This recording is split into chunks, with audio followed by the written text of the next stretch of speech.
जय जय शङ्कर हर हर शङ्कर जय जय शङ्कर हर हर शङ्कर जय जय शङ्कर हर हर शङ्कर जय जय शङ्कर हर हर. சமூக தனி வாழ்க்கை நெறிகள் தெய்வத்தின் குரல் 3ஆம் பாகம். ஆச்சார விஷயங்கள். கேள்வி கேட்காமல். விவாகத்தில் கங்கணம் கட்டிக்கொண்டு தீட்சை பண்ணி கொண்டு விட்ட வதூவரர்களுக்கு மணமக்களுக்கு சாவு தீட்டு கூட கிடையாது என்று சாஸ்திரமே சொல்கிறது. யக்ஞ தீட்சிதனுக்கும் ஏறக்குறைய இப்படியே அது தான் போட்ட கண்டிப்பான ஆசௌஷ ரூலுக்கு தானே எக்ஸம்ஷன் தருகிறது. ரதோத்சவத்திலே எந்த ஜாதியார் எந்த வியாதியஸ்தர் மேலே இடித்து மோதிக்கொண்டு தேர் இழுத்தாலும் விழுப்பாகாது. வீட்டுக்கு வந்த பின் ஸ்நானம் செய்யக்கூடாது என்று சாஸ்திரத்தில் இருக்கிறது. வடக்கே ஹோலியிலும் இப்படியே தீட்டு கிடையாது என்று வைத்திருக்கிறார்கள். கிளென்லினஸுக்காகத்தான் சாஸ்திரம் ரூல்களை கொடுத்திருக்கிறது என்று வைத்து கொண்டு விட்டால் தேர் திருவிழாவுக்கு போய்விட்டு வந்த பின்பு கசகசவென்று இருக்கிறதே, குளித்தால்தான் கிளென்லினஸ் என்று தோன்றி ஸ்நானம் செய்ய போவோம். அது தப்பு. சுத்தத்துக்கும் அநேக ஆச்சாரங்கள் உதவியாய் இருக்கிறது என்பதால் சுத்தத்துக்காகவே எல்லா ஆச்சாரமும் என்று ஆக்கிக்கொள்வது சரியில்லை. கிளென்லினஸ் நெக்ஸ்ட் டு காட்லினஸ் என்றுதான் அவர்களும் மேல்நாட்டிலும் சொல்கிறார்கள். தெய்வாம்சமாக இருக்கிறதற்கு அடுத்தபடி, அதாவது ஒரு படி கீழேதான் சுத்தமாய் இருப்பதென்பது என்கிறார்கள்.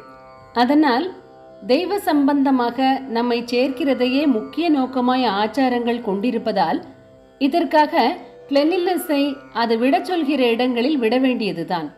நமக்கு தெரிகிறபடி சுத்தமோ இல்லையோ, ஆத்ம பரிசுத்தியை அல்டிமேட்டாக இறுதியாக உத்தேசித்தே ஆச்சாரங்கள் ஏற்பட்டிருப்பதால் அந்த லட்சியத்தை அடைய அது விதிக்கிற விதத்தில் தான் நடக்க வேண்டும்.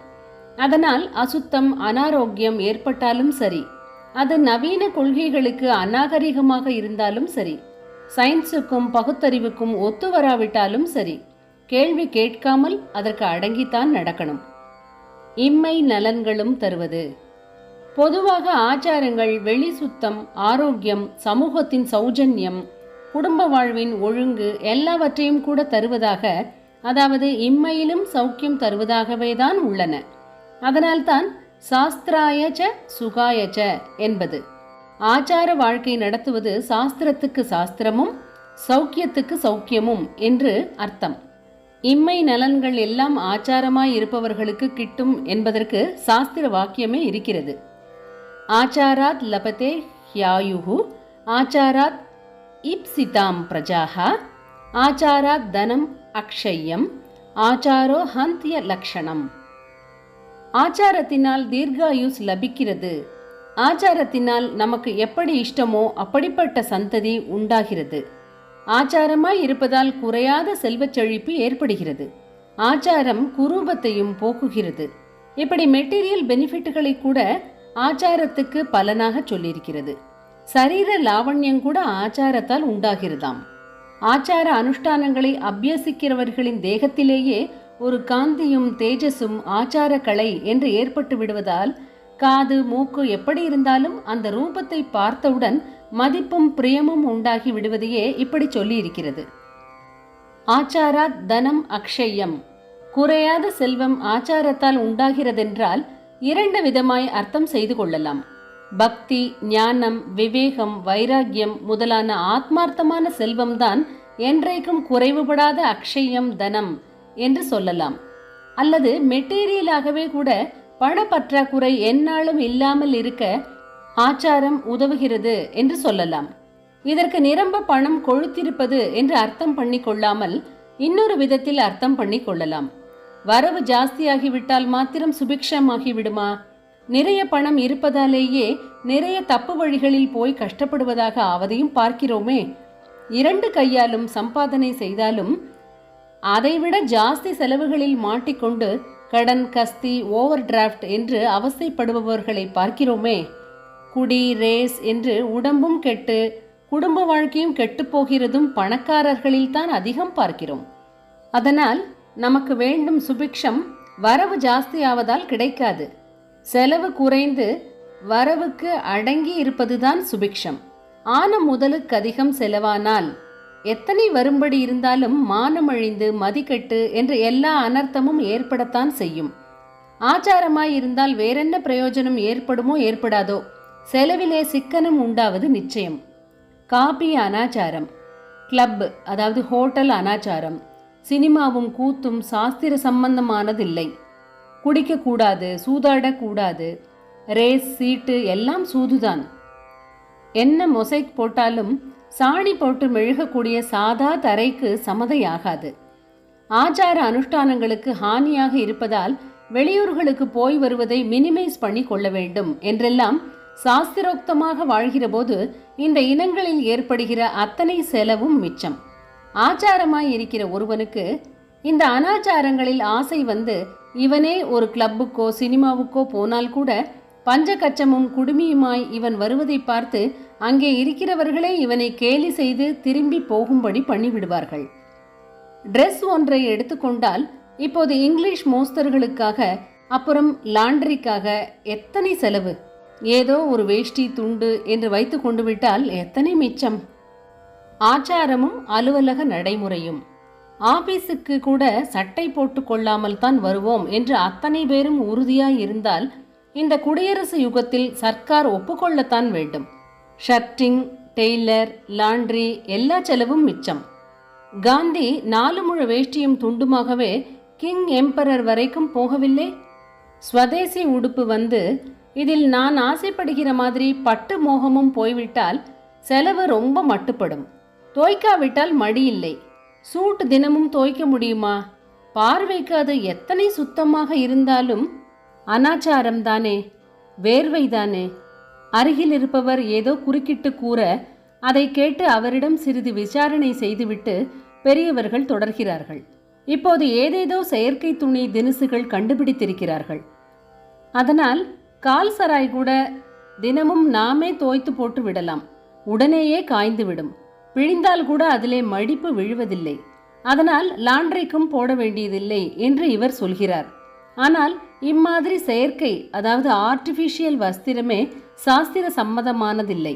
பருத்தியாகவோ பட்டாகவோ தான் இருக்க வேண்டும்.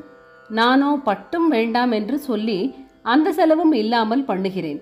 இப்போது கோல்தாரிலிருந்து பண்ணுகிற அநேக அனாச்சார வஸ்துக்கள் தான், அதாவது பிளாஸ்டிக் இதில் சேர்ந்ததுதான் சர்வ வியாபகமாய் இருக்கின்றன. நம் சரீரத்தின் மேலேயே இம்மாதிரி உடுப்பு போட்டுக்கொள்வது ஆச்சாரத்துக்கு தோஷம்தான். முதலில் குறுக்கிட்டவர் மீண்டும் ஏதோ கூறியதன் மீது இவரே சொல்கிறார், இம்மாதிரி துணி வழியாக காற்று உள்ளே போகிறதில்லை, நம் சீதோஷ்ணத்தில் இது ஆரோக்கியத்துக்கு உகந்ததில்லை என்று சில டாக்டர்கள் சொல்கிறார்கள் என்று. அநேக மாசங்கள் வெயிலும் புழுக்கமுமாகவே உள்ள தட்சிணத்தில் சட்டை அவசியமே இல்லை. குளிர்காலத்திலும் கூட நன்றாக துண்டை போர்த்தி கொண்டு விட்டால் போதும். சால்வைக்கு விழுப்பு தோஷமே கிடையாது, போர்த்தி கொள்ளலாம். இப்படி ஷர்ட் போட்டுக்கொள்வதென்பது வழக்கமாய் விட்டதே என்றால் அந்த வழக்கமும் புதிதாக 1.5 நூற்றாண்டில் ஏற்பட்டதுதானே. ஜனங்கள் ஏகோபித்து மனசு வைத்து விட்டால் எந்த வழக்கத்தையும் மாற்றிவிடலாம். ராஜாங்கம் அல்லது கம்பெனிகளில் அதிகார ஸ்தானத்தில் இருப்பவர்கள் ரூலை மாற்றும்படி பண்ணிவிடலாம். ட்ரெஸ் விஷயம் மாத்திரமில்லை, சாஸ்திரியமான வேறு சில விஷயங்களிலும் ஆபீஸ் அனுமதிக்காதே, ஆபீஸ் நடைமுறை இதற்கு இடம் கொடுக்காதே என்று சொல்கிறார்கள். ஏகாதசியில் விரதம் இரு என்கிறீர்களே, ஆபீஸில் லீவு தருவார்களா? எப்படி பட்னி கிடந்து கொண்டே வேலை பார்ப்பது? அமாவாசைக்கு யகோத்தமான காலத்தில்தான் தர்ப்பணம் பண்ணுவது என்றால் ஆபீஸுக்கு லேட்டாகி விடுமே என்றெல்லாம் கேட்கிறார்கள். நான் சொல்கிறேன், சகல ஜனங்களும் ஏகாதசி உபவாசம் இருப்பது, சாஸ்திர காலப்படி அமாவாசையை தர்ப்பணம் பண்ணுவது என்று தீர்மானமாக செய்து காட்டினால் தன்னால் ராஜாங்கத்தில் லீவு விட்டு விடுவார்கள். ஜனங்கள் கிளம்பினால் எல்லாம் சரியாய்விடும். அனாவசியத்துக்கெல்லாம் கிளம்பி தாங்கள் சொல்கிற மாதிரி சர்க்காரோ கம்பெனி முதலாளிகளோ செய்யும்படி பண்ணவில்லையா? அந்த ரைட், இந்த ரைட், ஸ்ட்ரைக், டெமான்ஸ்ட்ரேஷன் என்று அந்த டே இந்த டே என்று கொடியை பிடித்து கொண்டு சுத்தப் போகிறோம், சத்தம் போட போகிறோம் என்றால் லீவ் விடவில்லையா? நமக்கு நிஜமாக ஸ்ரத்தையும் தைரியமும் இருந்தால் எதையும் நடத்தி கொண்டு விடலாம். வெள்ளைக்காரன் நாளிலேயே சர் டி முத்துசுவாமி ஐயர் மாதிரி பரம ஆச்சாரியமாய் இருந்து கொண்டே ஜட்ஜு பதவி வரை வகித்தவர்கள் இல்லையா என்ன? நம்பிக்கையோடு சுத்தராக சிஷ்டராக ஒருத்தர் இருக்கிறார் என்றால் இன்றைக்கும் லோகம் தான் எத்தனை கெட்டு போனாலும் அவருக்கு ஒரு ரெஸ்பெக்ட் கொடுக்கத்தான் செய்கிறது. மற்ற ட்ரெஸ் உடுப்புகளில் எத்தனை வசீகரம் இருந்தாலும் அதிலே ஜனங்களுக்கு இல்லாத பக்தியும் மரியாதையும் நல்ல ஆச்சாரசீலராய் இருக்கிற ஒருவர் ஸ்நானம் பண்ணிவிட்டு பட்டை பட்டையாக விபூதியோ நாமமோ போட்டுக்கொண்டு எதிரே வந்தால் ஏற்படுகிறது. ஆச்சாரத்துக்கென்று ஒரு காந்தி உண்டாகிறது. அது யாரையும் அப்படிப்பட்டவர்களுக்கு நமஸ்காரம் பண்ண வைக்கிறது. ஜெய ஜெய சங்கர, ஹர ஹர சங்கர. மகாபெரியவா சரணம்.